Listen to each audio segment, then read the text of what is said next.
Et je vais demander maintenant au docteur Mario Pérez, qui a fait médecine à la faculté de médecine Santa Casa de São Paulo au Brésil, qui est docteur en neurologie à l'Université fédérale de São Paulo au Brésil en 2000, postdoc à Thomas Jefferson University, au Jefferson Health Center à Philadelphie aux États-Unis, et en 2007 a été élu Fellow au American College of Physicians. Le thème qu'il va aborder maintenant, comment intégrer santé et spiritualité dans la pratique médicale. Para começar, eu gostaria de ler essa frase para vocês, uma frase bastante atual. Donc pour commencer, je voudrais vous citer une phrase très actuelle. Pour traiter des yeux, il faut traiter de la tête. Pour traiter de la tête, il faut traiter du corps. Pour traiter du corps intégralement, il faut traiter de l'âme. Et négliger cette vérité, c'est la cause de beaucoup d'erreurs des médecins grecs actuellement. Et ça, c'est une phrase qui a été dite par Platon en 427 avant Jésus-Christ. Avec les meilleurs outils de recherche, nous pouvons voir que le thème de l'intégration de la spiritualité avec la médecine revient. Beaucoup de vous connaissez ce site internet qui est le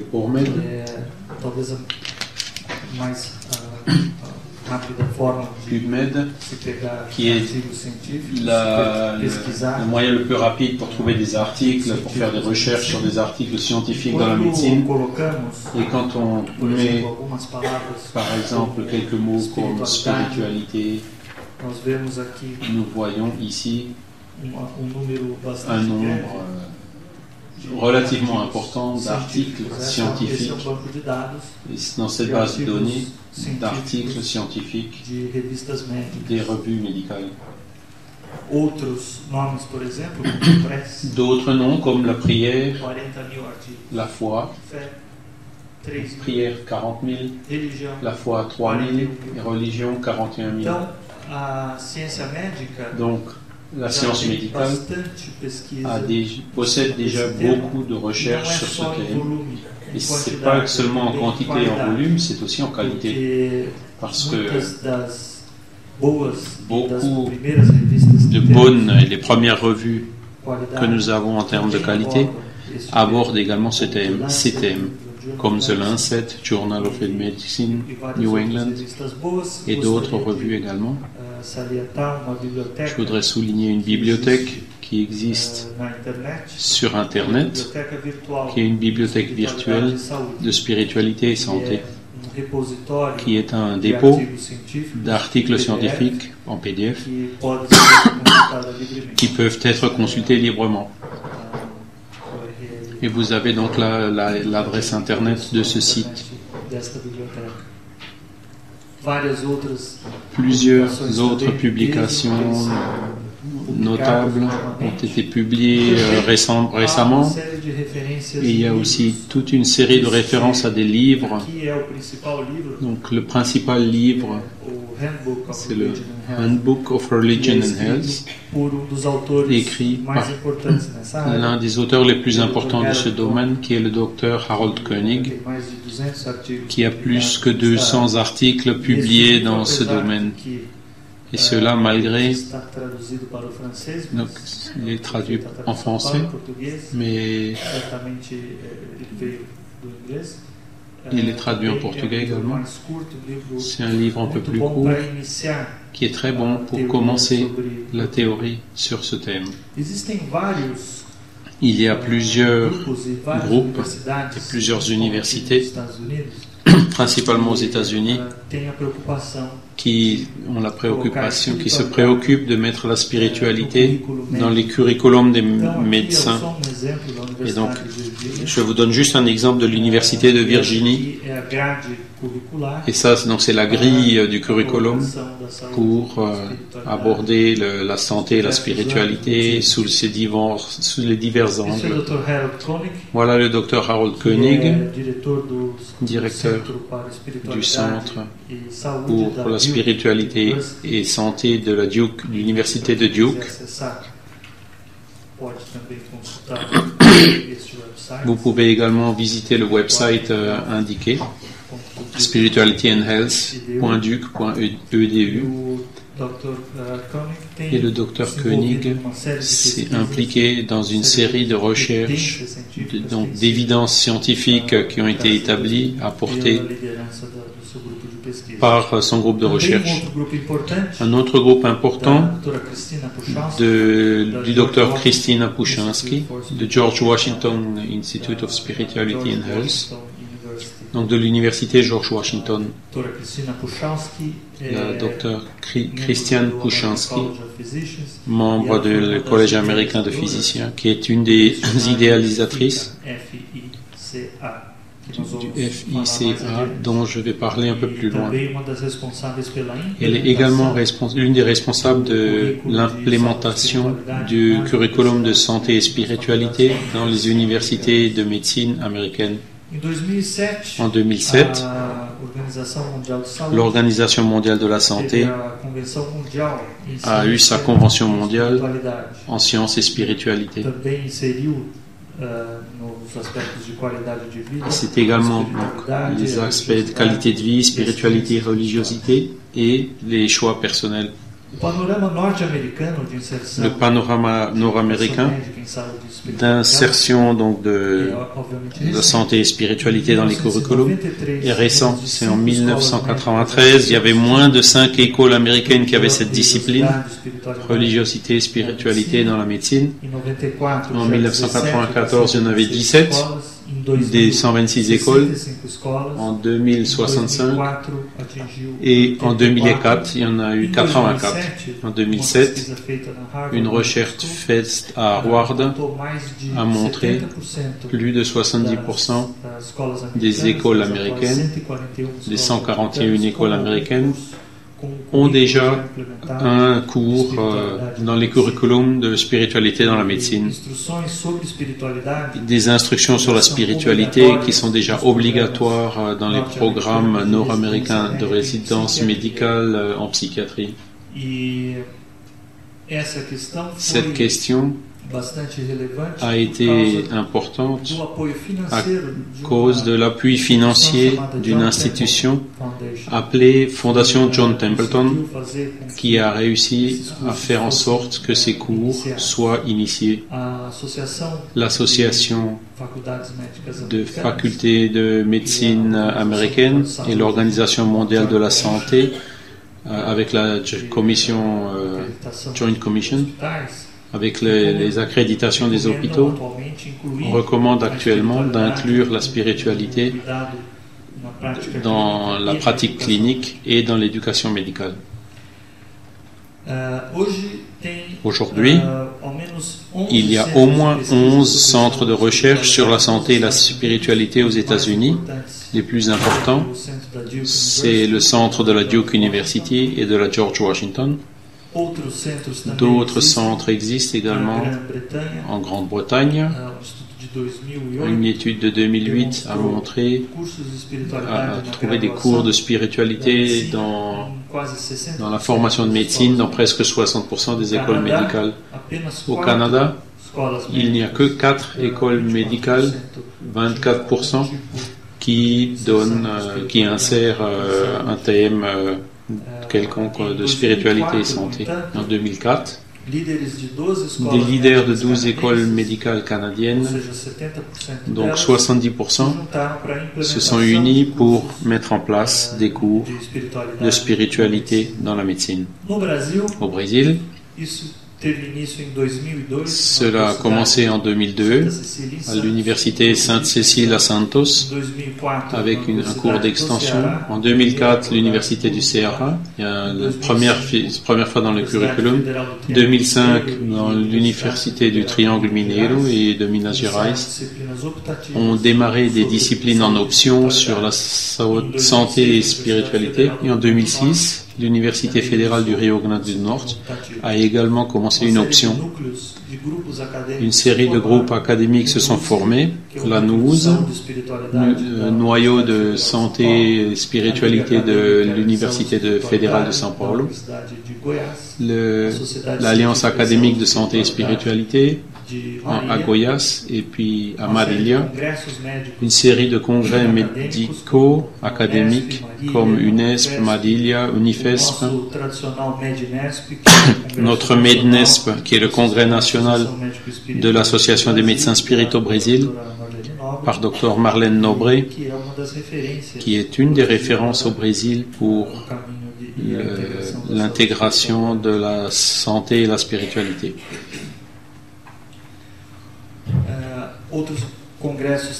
D'autres congrès également qui ont de l'importance dans ce domaine. Récemment, d'ailleurs c'est la semaine passée, que j'ai eu l'occasion d'être au congrès brésilien d'éducation médicale. Il y avait une table ronde et une conférence sur la spiritualité et la santé, avec le souci de professeurs qui étudient l'éducation médicale, pour intégrer la spiritualité dans les curriculums médicaux. Une autre liste de centres de recherche qui existe au Brésil, le plus ancien et peut-être celui qui a le plus grand historique de recherche, c'est le PROCER, qui était appelé NEPER dans le temps, un groupe de psychiatres dans l'une des meilleures universités du Brésil, qui est l'université de São Paulo, et une discipline qui est la plus prestigieuse, qui est l'Institut de psychiatrie de la faculté de médecine de l'université de São Paulo. Il y a aussi toute une série de modèles de cours qui existent, qui ont été élaborés. Je ne vais pas rentrer dans les détails, mais c'est pour illustrer les différentes formes pour aborder la question. Et nous avons au Brésil un nombre expressif de cours de médecine. Quand on compare la population dans 178 millions ou 190 millions d'habitants, les États-Unis qui ont près de 300 millions, on peut voir qu'on a plus de cours médicaux que les États-Unis. Donc il y a une certaine dissociation, une mauvaise distribution des écoles, parce que la plupart des écoles sont dans le sud-est et dans la région de São Paulo. Donc le panorama de l'insertion de la spiritualité dans la graduation montre qu'il n'y a que 14% des écoles médicales brésiliennes qui ont pour l'instant une discipline ou qui insère la spiritualité dans la pratique médicale, dans leur curriculum. L'intégration de la spiritualité et de la médecine dans la pratique clinique vient d'une dualité apparente, mais qui en réalité n'existe pas. La spiritualité et la santé sont naturellement intégrées. Et les religions également, non seulement en parlant de spiritualité, mais aussi de religiosité, mais aussi en comprenant la spiritualité comme quelque chose de plus grand que l'expression religieuse formelle, simple et absolue. Cette dissociation souvent se produit également entre le médecin et le patient. Dans les relations entre le médecin et le patient, il est très important qu'il se produise une approximation, et un des liens les plus importants pour que cela se produise, c'est la compréhension du médecin, qui puisse comprendre son patient, et vice-versa. Pour une bonne relation entre le médecin et le patient, il est fondamental qu'il y ait un abordage dans ce sens. Et quand nous avons une proposition de diagnostic, de traitement pour une guérison, il est fondamental également que tous les outils soient utilisés. Donc, la question au jour le jour du médecin ou du professionnel de la santé, c'est qu'est-ce qu'il faut faire dans le cabinet ou dans le lieu où on pratique la santé, comment intégrer la spiritualité et la religiosité du patient, comment, quoi et qu'est-ce qu'il faut, quand est-ce qu'il faut demander, qu'est-ce qu'il faut faire, comment est-ce qu'il faut manipuler, enfin traiter la spiritualité et son influence dans la santé, l'implication dans les diagnostics, la conduite, les recommandations qu'on peut leur donner, comment est-ce qu'on fait pour relever l'histoire spirituelle du patient, comment on identifie les problèmes spirituels et religieux chez le patient et comment est-ce que ces défis doivent être on doit leur faire face chez le patient. Donc, l'histoire spirituelle, c'est une nécessité du patient. L'histoire montre que 85% des patients souhaitent que le médecin aborde ces thèmes et incorpore cet aspect dans le traitement. Une recherche en 1992 avec presque 600 médecins de famille ont montré que 93% étaient d'accord avec ça. Donc de tenir la spiritualité du patient comme quelque chose d'important. Et il y a moins de 10% cependant qui l'ont fait. Et des études de population montrent qu'une grande majorité des populations du monde entier, avec peu de différence, une grande majorité de personnes croient en Dieu. Dans cette recherche en particulier, 77% des personnes pensent que les médecins doivent considérer leurs croyances spirituelles. 73% croient qu'ils doivent partager, qu'ils doivent faire part de leurs croyances religieuses aux médecins. 66%, 2/3, sont intéressés à ce que le médecin leur pose des questions sur leur spiritualité. Et à peine 10 à 20% des personnes ont rapporté que les médecins discutent vraiment le sujet avec les patients. Pourquoi est-ce qu'il faut établir l'histoire du spirituel du patient? Parce que ça augmente la confiance entre le patient et le médecin il comprend mieux son patient. Les patients se sentent mieux compris, mieux écoutés. Ça aide aussi à encourager le patient et lui donner plus d'espoir dans le traitement. Il y a un proverbe ou un dicton dans la médecine. Malgré toute cette technologie avancée qu'on a, le meilleur instrument du diagnostic, c'est encore l'oreille. Et le meilleur instrument thérapeutique, c'est la parole, la bouche. La religion, c'est une des meilleures formes de coping, donc pour faire face aux maladies. Les rémissions sont plus rapides pour les dépressions et d'autres maladies, tant de santé mentale que de santé physique. La foi, la communauté, c'est une source première d'appui, de support social et fait que le patient adhère mieux au traitement. Et plusieurs recherches sur la satisfaction avec les services de santé, le domaine des soins émotionnels et spirituels, c'est celui qui a besoin d'être le plus amélioré dans sa qualité. C'est donc une grande lacune, un domaine où il y a beaucoup d'améliorations à faire dans les services médicaux. En ce qui concerne les médecins, selon bien sûr un petit peu la région et la culture, ces nombres peuvent changer un petit peu, mais dans leur grande majorité, des professionnels, des médecins croient en Dieu. Entre 64 et 95% des médecins croient en Dieu. 77% croient que les patients doivent parler de leurs croyances à l'équipe médicale.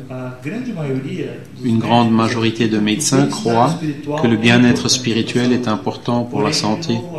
Mais il n'y a que 11% qui questionnent fréquemment, qui abordent fréquemment ces questions religieuses avec leurs patients. Les obstacles, les barrières qui sont les plus détectés et avancés par les médecins, c'est pour la difficulté d'intégrer la spiritualité et la santé, c'est le manque de temps, le manque de formation, la préoccupation d'avancer dans un domaine non médical, c'est de ne pas être à l'aise avec le thème, c'est se préoccuper d'imposer, la préoccupation de vouloir imposer ses propres croyances, le manque d'intérêt, le manque de conscience que c'est important, et la difficulté dans l'identification de quel patient a vraiment besoin de cette conversation. Dans quelles circonstances devons-nous aborder la spiritualité avec les patients à la fin de vie? Certainement, en donnant de mauvaises nouvelles à la famille, des maladies graves, difficiles, incurables, quand il y a une perte familiale, quand on interne quelqu'un dans l'hôpital, dans l'histoire clinique, tous les rencontres médicales, et de quelle manière ce contact peut-il renforcer la relation entre le médecin et le patient au lieu de l'affaiblir? La communication avec le patient sur la spiritualité est relativement délicate et subtile. D'abord, il faut reconnaître les thèmes spirituels. Dans la pratique clinique, nous devons suivre et répondre aux indications du patient, même non verbales, sur la spiritualité. Et nous devons également savoir comment faire un relevé de l'histoire spirituelle. Donc, un thème spirituel peut être reconnu, c'est quand un patient parle d'un certain nombre de choses, quand il fait certaines phrases au sujet de son problème, des questions comme le manque de sens, le manque de but dans la vie, le désespoir, de ne pas que personne ne se rappelle de lui, de culpabilité, de honte, d'abandon de la part de Dieu ou d'autres, de ne pas se sentir aimé, d'être déconnecté, des questions du pardon, de la réconciliation.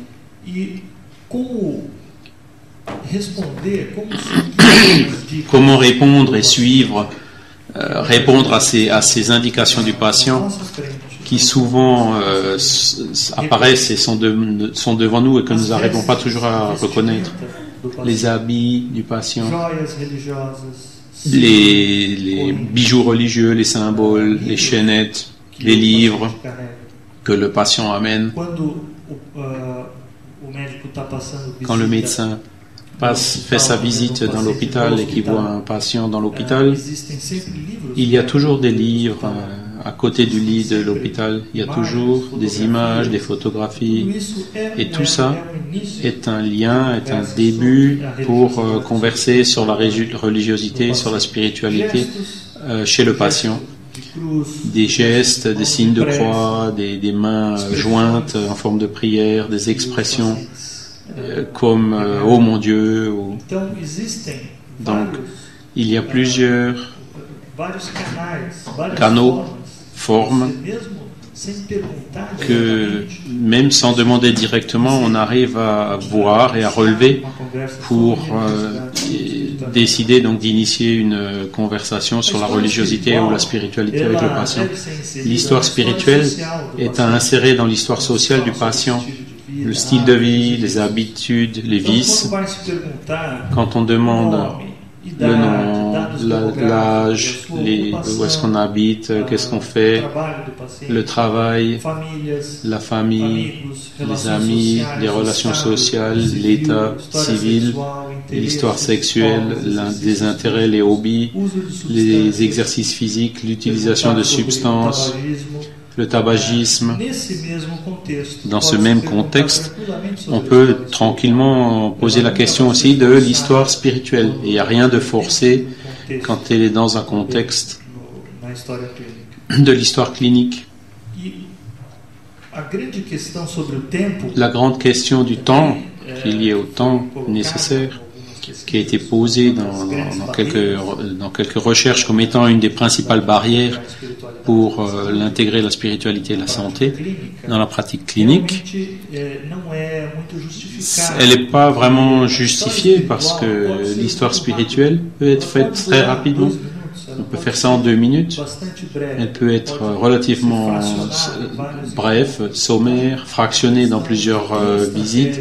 Donc c'est une question d'avoir une stratégie, connaissance, une formation, et percevoir aussi que cette direction est importante, que ça fait une différence dans le traitement et dans les réponses cliniques du patient. Qu'est-ce qu'il ne faut pas faire? Bien que plusieurs études montrent que les individus les plus religieux ou qui ont de plus grands indices de spiritualité, qu'elles soient intrinsèques ou extrinsèques, ont de meilleurs indicateurs et de résultats en ce qui concerne la santé, ça ne veut pas dire que nous puissions prescrire la religion ou prescrire quelque chose de spirituel à quelqu'un qui n'est pas religieux, à quelqu'un qui ne suit pas un certain type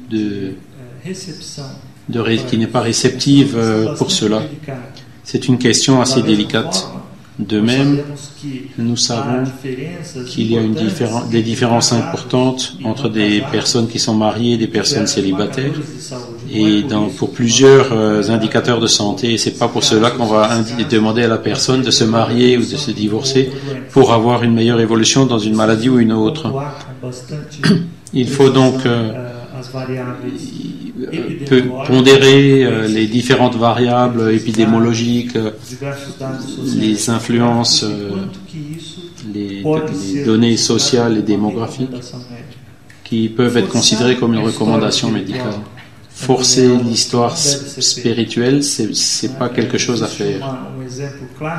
Il y a un exemple classique du chirurgien qui entre dans la salle d'opération et la famille entière qui est proche du patient et lui qui est donc un peu désespéré, qui lève les mains et qui dit maintenant c'est dans les mains de Dieu, ça va être ce que Dieu voudra.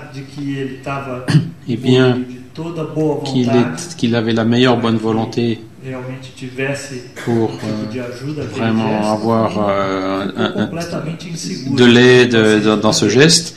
Du coup, la famille s'est sentie très mal à l'aise et puis la famille aussi. Et le chirurgien qui, à ce moment-là, n'est pas sûr de lui pour faire cette chirurgie parce que c'est dans les mains de Dieu, et ça va aussi avoir une influence sur lui. Il y a certaines situations qu'il faut faire très attention avant de les poser pour pas générer ce genre de malaise ou de problème chez le patient.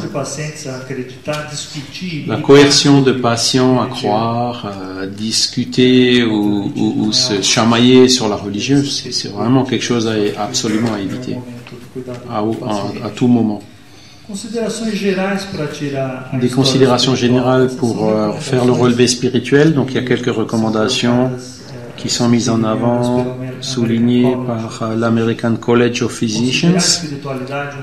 Considérer la spiritualité comme un composant important pour le bien-être physique et mental du patient, demander la spiritualité pour la première visite médicale et continuer à poser les questions dans les autres visites selon le besoin, respecter la privacité du patient et ses propres croyances, peu importe, sans imposer ses propres croyances au patient.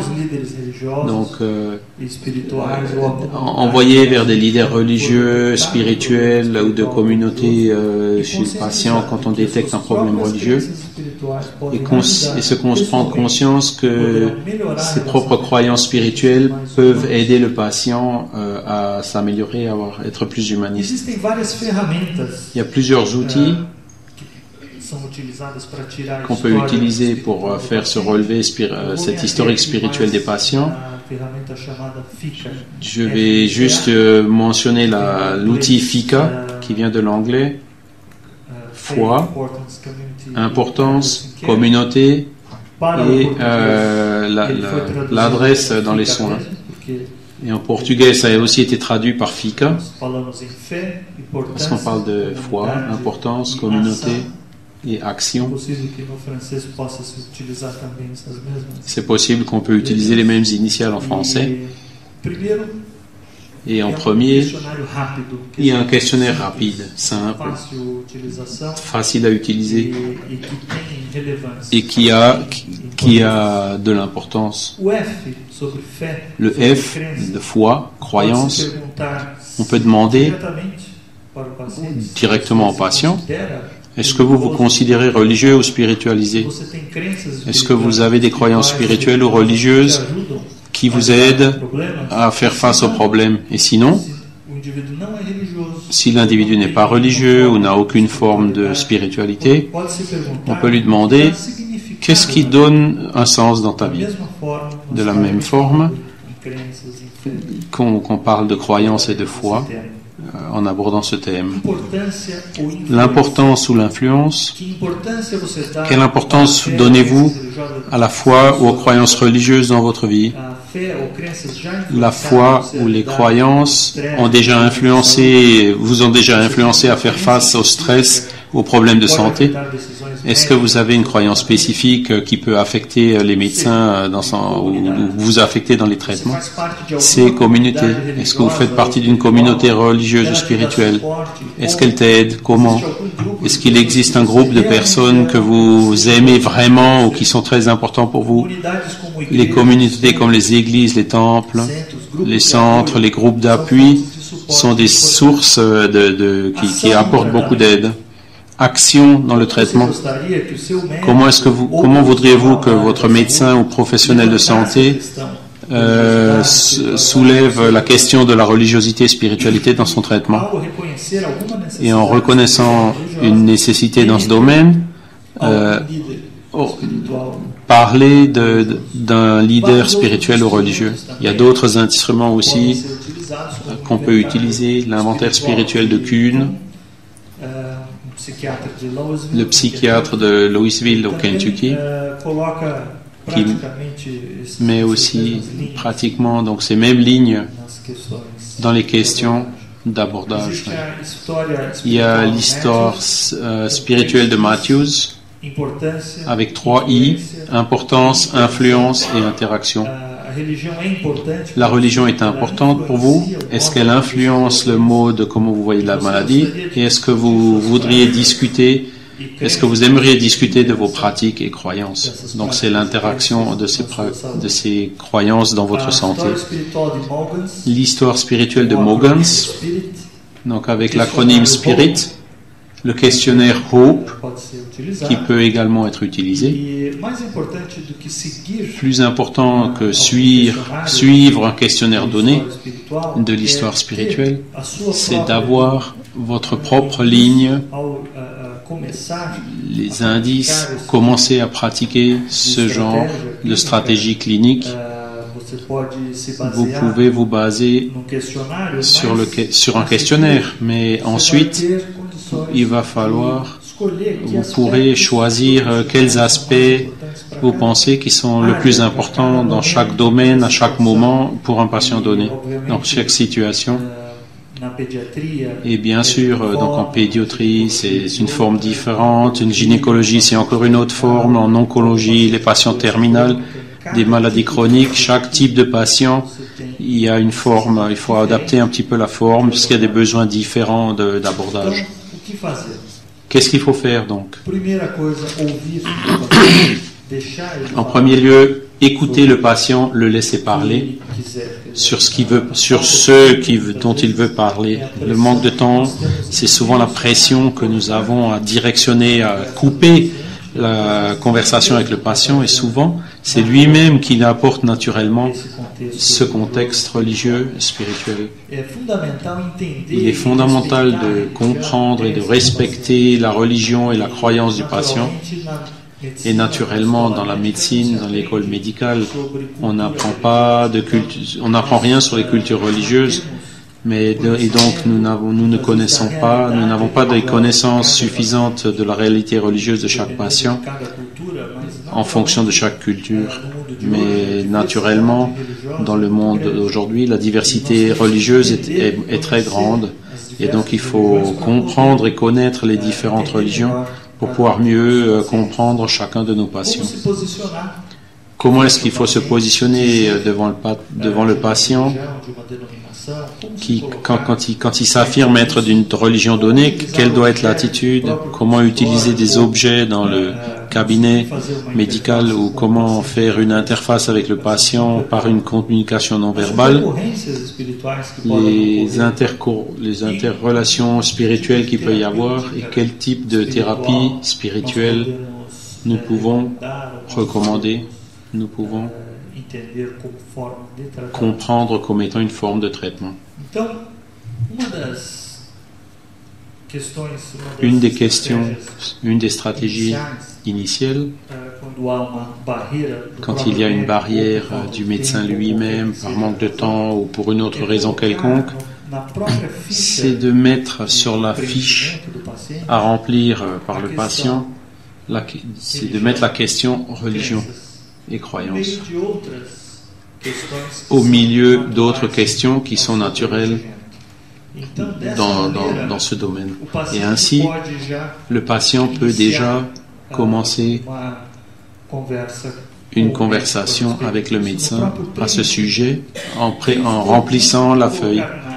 À partir du moment où il met rien, s'il met rien dans cette ligne, c'est déjà une information, soit parce qu'il a peur d'en parler, soit parce qu'il n'a aucune croyance ou religion. Tout type d'information qui peut venir d'un questionnaire est déjà utile pour vous permettre de la relever et puis d'évaluer le type d'abordage à faire. Certains modèles, certains cas sont utilisés pour mieux comprendre l'importance de respecter la religion. Par exemple, le patient qui est témoin de Jéhovah, qui ne peut pas recevoir de transfusion de sang. Pourquoi? Pour beaucoup de médecins qui ne comprennent pas le contexte des témoins de Jéhovah, ça peut paraître absurde et même révoltant.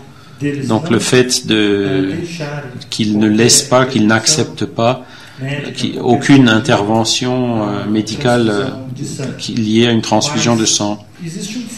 Mais il y a un fait très simple et consolidé dans la culture du patient de témoin de Jéhovah, qui est le fait de recevoir du sang. C'est encore pire que mourir, parce qu'après la mort, il sera éternellement ségrégué, mis à l'écart par ses parents. Et donc, ils préfèrent mourir que de recevoir du sang. Et c'est leur réalité culturelle, c'est la réalité de cette croyance. Et c'est difficile, on ne peut pas juger ça parce qu'ils y croient.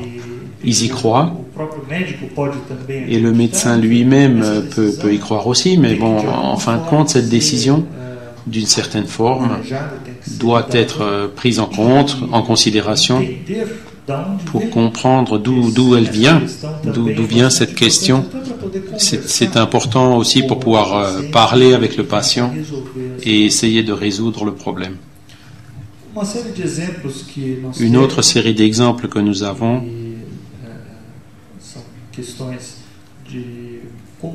qui sont des questions de comment comprendre réellement l'importance de respecter la religion du patient et pouvoir classer certains événements, placer certains événements religieux dans la vie du patient, et le début aussi comment c'est lié au début de certains problèmes de santé. Cette femme de 42 ans qui a un type de céphalée, de mal de tête, et qui affirmait être médium, et qui il y a 10 ans a arrêté d'exercer sa médiumnité dans un centre spirit. Elle ne s'était pas rendue compte que le moment du début de ses maux de tête, c'était exactement le moment où elle avait arrêté de faire de sa pratique spirituelle. Donc, cette personne a bien sûr reçu un traitement conventionnel de la médecine allopathe traditionnelle, mais elle s'est rendue compte qu'il y avait vraiment une connexion entre sa prise de distance par rapport à sa spiritualité et le début d'une série de problèmes dans sa vie. De la même forme, un monsieur d'une famille juive qui a arrêté de respecter le sabbat, donc de respecter le samedi qui est commun aux juifs, et à partir de ce moment, la famille qui s'unissait dans cette réunion du samedi, du vendredi, a arrêté de se réunir et a commencé à se désintégrer. Et donc, il est tombé dans une dépression, il a eu des problèmes de mémoire. Et tout ça, ça a commencé dans un phénomène social, religieux, et qui ensuite a pu être résolu, a pu être renoué dans l'évolution de ce patient. Et donc, l'évolution du patient a été différente. Comprendre également les lectures des patients, certains textes bibliques ou de n'importe quelle autre nature ou source.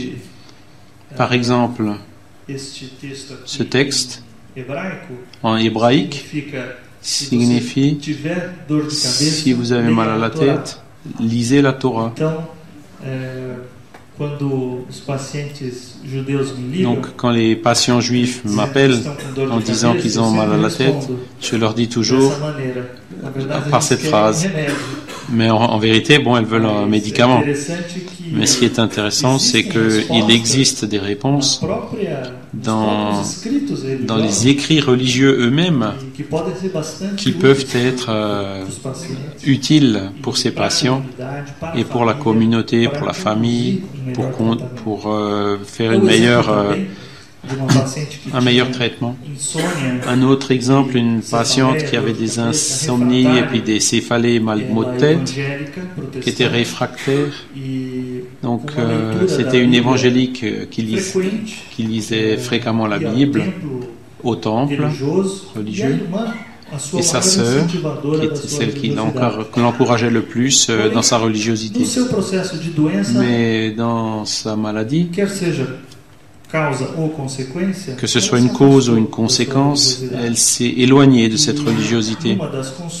Et dans une des consultations, sa sœur qui est venue avec elle, il y a eu une conversation et un renfort positif pour qu'elle revienne à sa pratique religieuse. Et elle a pu aussi faire une recherche intéressante. Il existe une Bible qui peut être, où on peut faire des recherches par des mots-clés, par des termes. Et donc elle a fait une recherche sur le mot douleur dans la Bible. Et elle a lu plusieurs passages et qui l'ont aidé à beaucoup comprendre, lui a permis de comprendre ce qui se passait avec elle. Elle s'est reconnue dans ces passages et elle, donc avec ça, grâce à ça, elle a pu faire mieux face à son problème, bien qu'elle ait aussi fait un traitement traditionnel pour les céphalées réfractaires qui sont difficiles à contrôler. Donc, elle a heureusement eu une bonne évolution, mais dans ce domaine, c'est l'intégration religieuse de cette patiente qui a été fondamentale, même pour le meilleur effet des médicaments qu'elle avait utilisés, qu'elle avait déjà utilisés avant. Et elle y croyait plus trop à qu'aucun médicament puisse servir, qui pouvait faire un effet pour elle. Et de même que les patients croient dans le spirituel, dans les choses abstraites, les patients croient également dans le médicament, dans le processus médical. Et le domaine de médecine qui aujourd'hui étudie l'effet placebo prend cela énormément en considération. Par exemple, la réponse de l'analgésique de placebo intraveineux est plus efficace que le placebo en comprimé. Le patient également doit donc croire aux médicaments et aux traitements. Et une série d'études d'acupuncture montrent que l'individu qui croit à l'acupuncture comme une forme de traitement répond beaucoup mieux au traitement que celui qui n'y croit pas. Il existe donc un effet physique, chimique, biologique. Il existe aussi un effet du patient lui-même de faire de sorte que ce processus de guérison se produit en lui-même. Il y a des objets qu'on a dans le cabinet médical sont importants. C'est un point que le patient peut avoir avec nous. Avoir une Bible ou avoir un objet judaïque ou un objet oriental.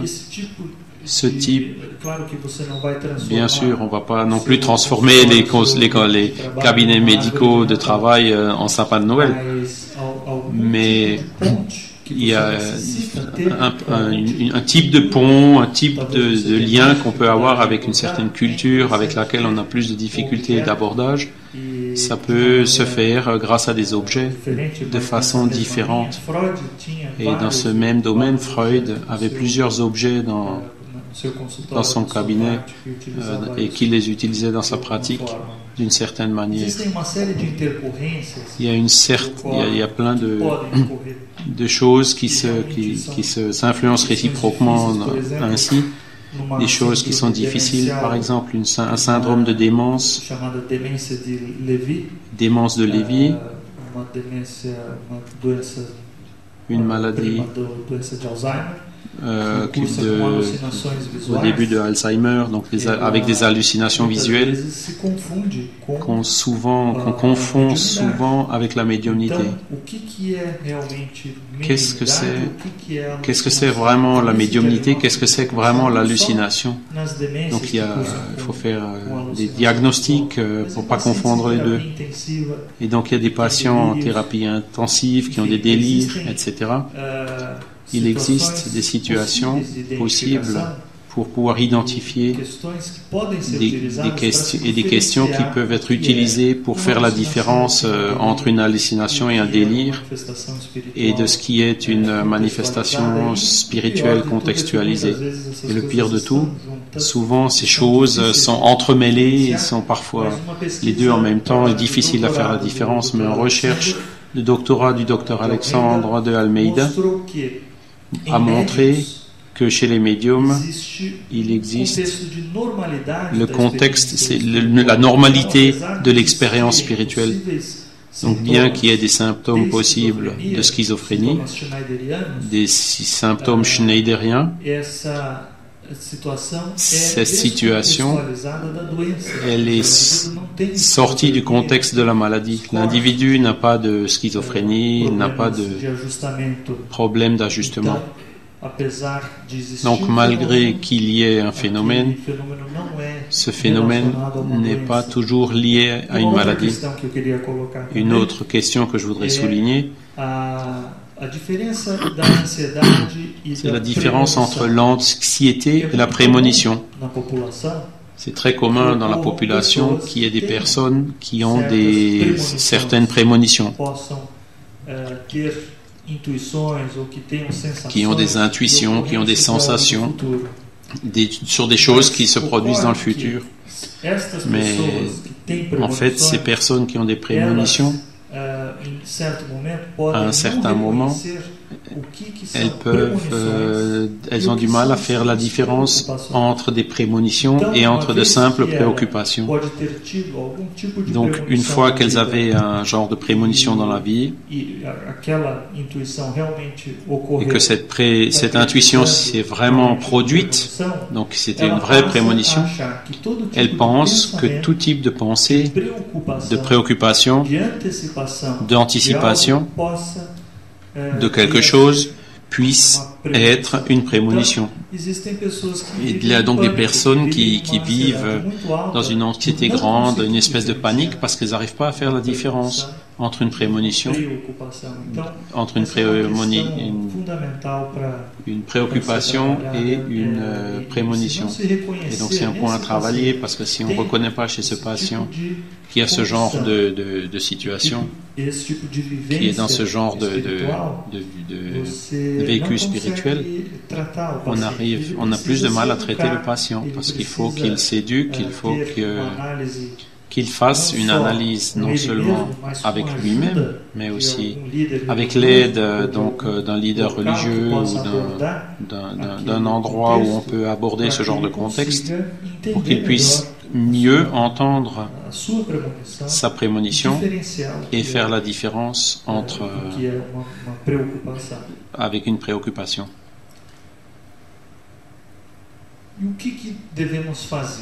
Qu'est-ce qu'il faut faire? Qu'est-ce qu'on peut recommander? Qu'est-ce qu'on peut vraiment aborder en termes de thérapeutique pour le patient? Comment est-ce que nous devons traiter et aborder le patient qui est athée. Então, nous devons donc chercher. Est-ce qu'il faut chercher à faire de ce patient athée le faire croire en quelque chose? La semaine dernière, j'avais un patient dans mon cabinet et il m'a posé cette question. Il a mis ça. Il a des pensées négatives, très récurrents, importants.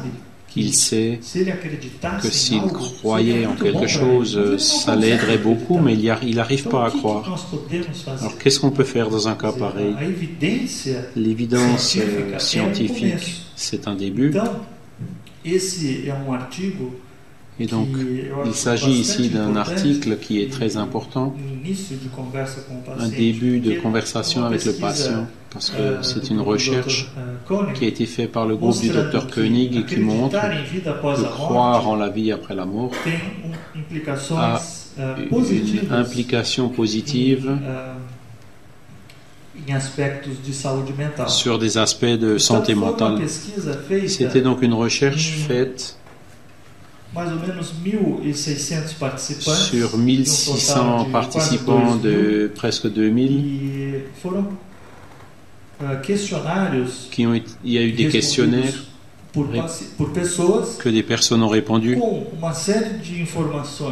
avec une série d'informations sociodémographiques, incluant le stress,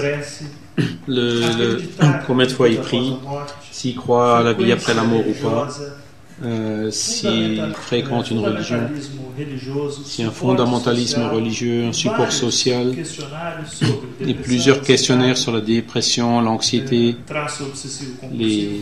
l'obsession compulsive, le paranoïa, phobie, somatisation. Cette recherche a montré que croire en la vie après la mort est un facteur protecteur, donc qui a entraîné moins de dépression, d'anxiété, donc tous ces traits de problèmes de santé mentale.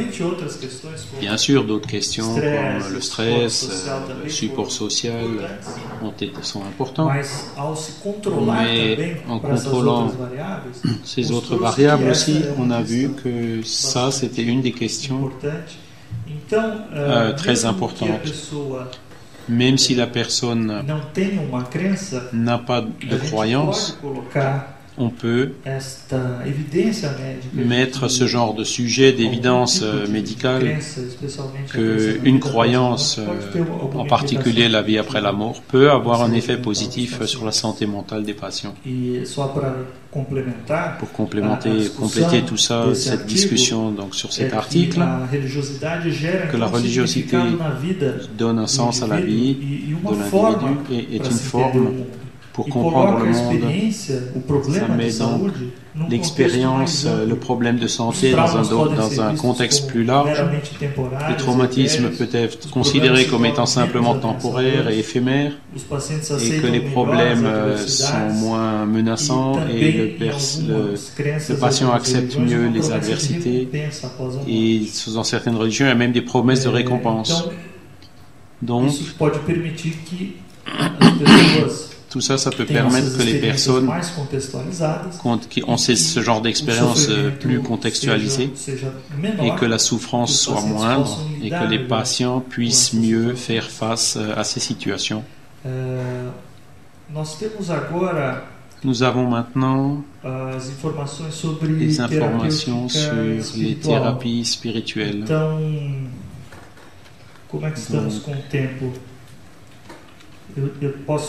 Je demande s'il y a le temps de continuer ou de faire après la table ronde.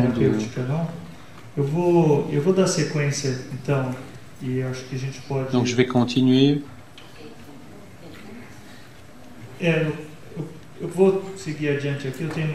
Je vais continuer un petit peu.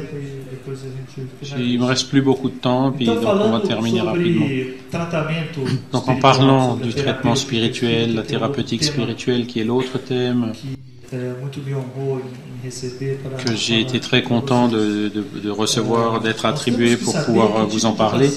Nous devons savoir quel est le type de patient, l'âge, l'enfant, adulte, homme, femme, culture occidentale, orientale, quel type de maladie, est-ce que c'est une maladie aiguë, chronique,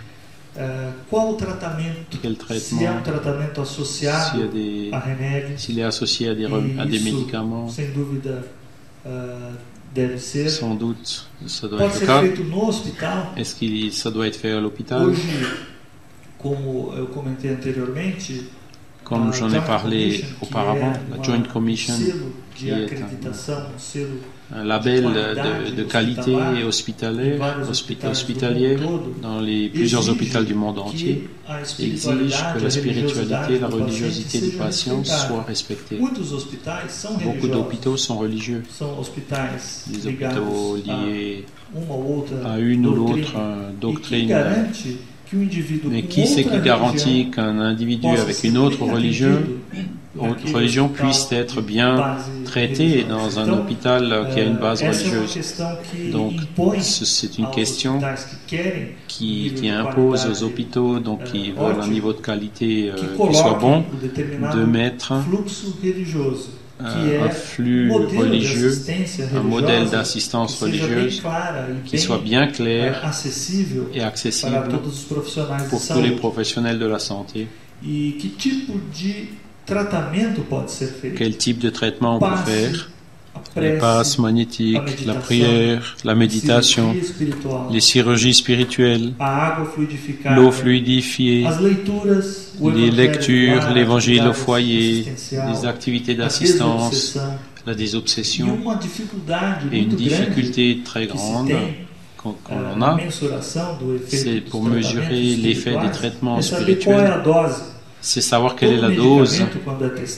Chaque médicament, quand on le teste d'abord dans une certaine fréquence, une certaine dose, mais nous ne savons pas exactement pour les traitements spirituels comment est-ce qu'il faut les doser, comment est-ce qu'il faut les faire, comment il faut les administrer dans leur fréquence, est-ce qu'il faut que ce soit tous les jours, une fois par semaine, quelle intensité, quel échelonnement de traitement. Par exemple, les patients les plus graves qui doivent recevoir le même traitement plus de fois ou moins de fois, etc. Tout cela, toutes ces questions nous ont motivés pour faire une recherche en collaboration avec l'association de médecins spirites, donc le PROCER, l'Institut de psychiatrie, l'étude de la religiosité et santé dans la psychiatrie, dans la faculté de médecine de l'Université de São Paulo, avec l'appui de l'Institut Bayral. Donc on va prendre un échantillon d'au minimum 200 centres spirites à São Paulo.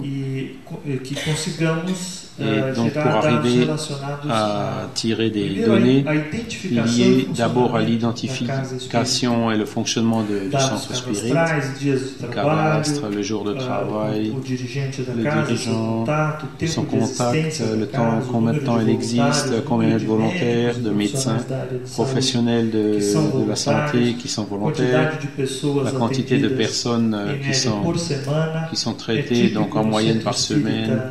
Donc c'est typique pour un centre spirit au Brésil, kardeciste.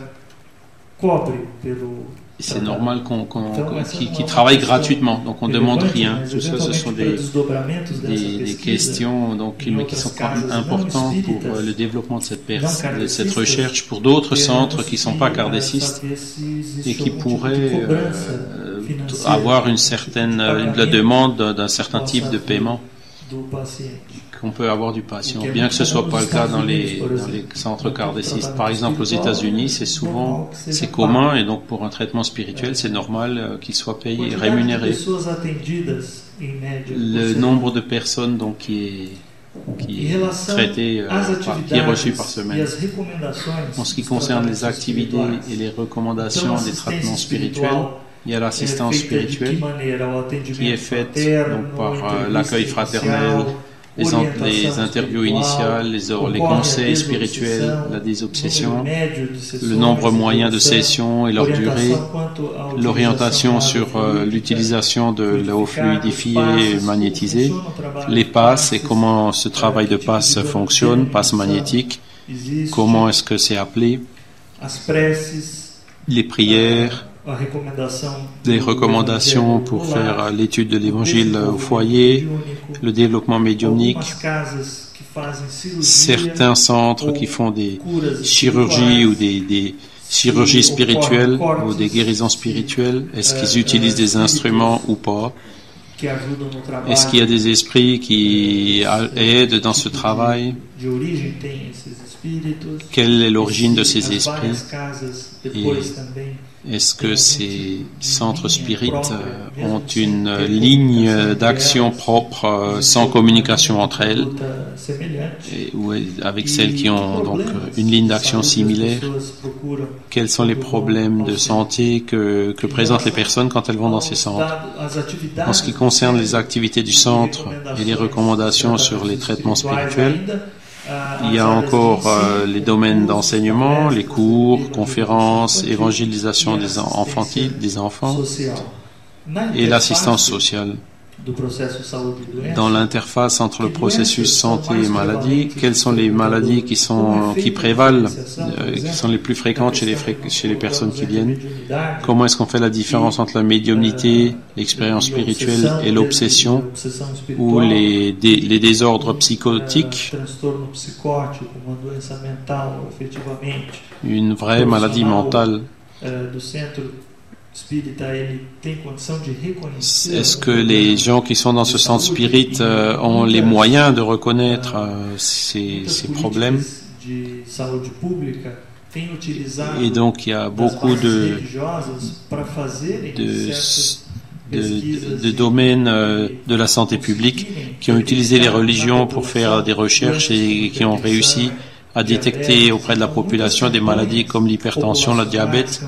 Donc il y a des campagnes de vaccination populaires qui sont faites sur la base des églises ou sur les bases sociales, les bases de croyances religieuses. Comment est-ce que ça se passe dans le centre spirit?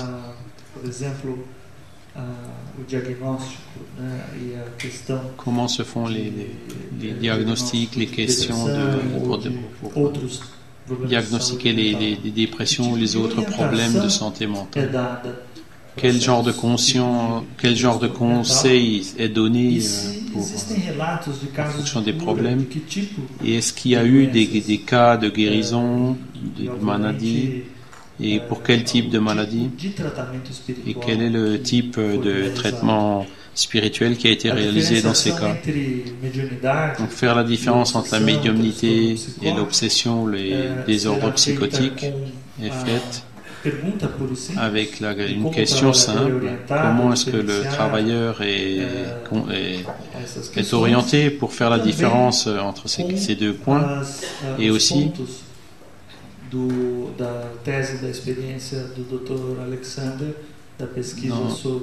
la thèse du docteur Alexandre sur la recherche entre la médiumnité et la schizophrénie. Je voudrais aussi faire un commentaire un peu. Bien sûr, on ne peut pas parler de tous les types de guérison spirituelle, toutes les manifestations. Parce que je voudrais parler de quelques exemples. Je voudrais vous donner quelques exemples qui ne sont pas toujours dans des centres spirites kardestistes, mais qui font des cures spirituelles, des médiums qui arrivent à réaliser des cures spirituelles. Un des plus connus, même en dehors du Brésil, et plus connu en dehors du Brésil qu'au Brésil, c'est le médium João de Deus, João Teixeira de Faria, qui est dans la maison Dom Inácio de Loyola à Abadiana, Goiás, à environ 120 km de Brasilia. J'ai pris quelques informations sur le travail qui est réalisé dans ce centre. Il y a des sessions donc les mercredis, jeudis et vendredis. Il y a des centaines de personnes chaque jour, parfois plus de 1000 par jour. Quand il y a des caravanes, des convois qui viennent de l'étranger, donc il y a plus de 80% de personnes qui vont là-bas qui viennent de l'étranger. Et donc ils avancent 3 esprits guides, Saint Ignace de Loyola, Osvaldo Cruz et le docteur Auguste de Almeida, qui seraient les guides spirituels de ce centre. La thérapeutique se fait donc dans une queue. Il y a la queue de la première fois, celui qui vient la première fois, la queue de la deuxième fois, celui qui était déjà là une première fois et qui revient. Il y a une autre queue qui c'est la queue de la soupe, pour recevoir de la soupe. Il y a la queue de 8 heures, la queue de 14 heures. Et les individus se programment en général pour rester 3 jours là-bas quand ils viennent de l'étranger. Ils restent souvent 2 ou 3 semaines et parfois même plus. Et qui passent tous les jours par ces différentes étapes, ces différentes queues. Le travail se fait le matin et l'après-midi et dans certains cas, quand on est sélectionné, il y a l'intervention ou la chirurgie spirituelle. Donc on voit l'ambiance à l'intérieur de la maison, les personnes rentrent. Donc là on voit la queue qui fait tout le tour. Donc ça c'est la partie externe. C'est donc de cette queue qu'on rentre dans ce salon. Et c'est donc dans cette position qu'il y a le médium. Et donc il fait une consultation très courte, sans agenda. Le temps, vu qu'il y a une centaine de personnes qui passent, c'est un temps qui est très court. C'est parfois même un peu frustrant pour les personnes qui voudraient parler, qui voudraient avoir une vraie consultation un peu plus longue avec le médium, mais ce n'est pas ce qui se produit. Donc les personnes viennent par là et arrivent là. Et après cette très courte entrevue, il fait une recommandation pour un traitement. L'individu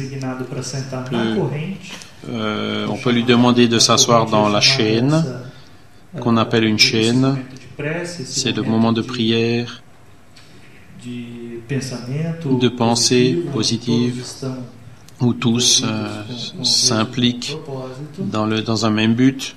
Et les traitements sont divers. Ça peut être d'une chirurgie spirituelle, donc il va dans une autre salle où il y a des brancards, une dizaine de brancards où les personnes se couchent là-bas. Et puis donc l'expérience que les personnes racontent, c'est que la chirurgie, c'est comme s'il y avait quelque chose qui se passait avec eux, des sensations physiques, et aussi une récupération après cette chirurgie, comme si c'était quelque chose de post-anesthésique. Il y a la phytothérapie, Passiflora incarnata, il y a l'eau magnétisée, les bains de cristal, le bain d'une cascade qu'il y a dans le coin, et aussi ce triangle qu'il y a sur un mur où la personne peut s'adosser contre ça, faire une prière et puis mettre un petit papier avec un nom, une demande de la personne. Ils reçoivent aussi des lettres. Ils ne reçoivent pas d'email. On peut envoyer des demandes par lettre. Il y a aussi un autre lieu que je voudrais commenter avec vous. C'est un groupe de secours à São Paulo Donc, sous la direction du médium William Candido Neto, qui est orienté, donc guidé par un esprit qui s'appelle Dr. Johan. Et il recommande aussi des passes magnétiques, des obsessions, l'eau magnétisée, des diètes spécifiques ou de la phytothérapie, dans lequel il y a aussi un processus où il y a plusieurs personnes qui visitent tous les jours, de lundi à vendredi. Il y a aussi des programmes volontaires d'alimentation pour des personnes dans le besoin. Il y a d'autres formes de travail spirituel. Il y a des sessions de psychographie au milieu de la semaine. Mais ce n'est pas vraiment un centre spirit. Le travail est orienté vers les cures spirituelles.